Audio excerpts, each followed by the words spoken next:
صدمة حصلت في مهرجان همسة. حنان مطاوع وريهام عبد الغفور تصرفوا بطريقة غير متوقعة مع أحمد رزق، والجمهور في حالة صدمة كأنهم شافوا عفريت.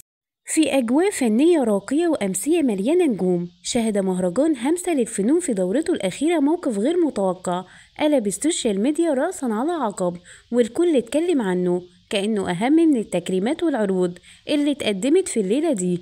والقصة بدأت على الريد كاربت، حيث ظهر الفنان أحمد رزق بابتسامته المعهودة وسط حفاوة الإعلام والجمهور، لكن بمجرد ما اتجه ناحية الفنانة حنان مطاوع وزميلتها ريهام عبد الغفور حصل رد فعل صادم أثار اندهاش كل اللي موجودين.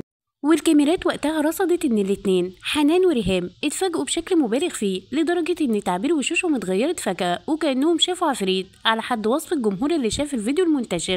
لكن بعض المتابعين شايفين ان الموقف كوميدي وطريف، وان رد فعل النجمات ما كانش الا هزار خفيف بينهم وبين احمد رزق، لكن فريق تاني من المتابعين اعتبر ان اللي حصل تصرف غير محسوب وحرج احمد رزق قدام الكاميرات ووسائل الاعلام.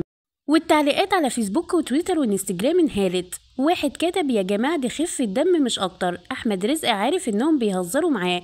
بينما اخر قال: مهرجان فني ومفروض فيه رقي، مش مفاجآت بالشكل ده. والغريب ان الموقف خطف الاضواء من كل تفاصيل المهرجان، رغم ان الليله كانت مليانه تكريمات مهمه لنجوم كبار وعروض موسيقيه وغنائيه اثارت اعجاب الحضور، الى ان لحظه كانهم شافوا عفريت تصدرت المشهد. ومن بين المكرمين عدد من الفنانين اللي قدموا اعمال دراميه ناجحه خلال الموسم الرمضاني الماضي، لكن الترند كان عن رد فعل حنان مطاوع وريهام عبد الغفور مع احمد رزق. أما بعض النقاد علقوا إن المشهد ده بيعكس قد إيه السوشيال ميديا بقت أسرع من الإعلام التقليدي في نقل الأحداث، وإن أي لحظة بسيطة ممكن تتحول لترند وتشيل كل الأضواء. وفي اللي شايف إن تصرف النجمات سواء كان هزار أو اندهاش حقيقي جزء من طبيعتهم العفوية واللي بتخلي الجمهور يتابعهم باستمرار.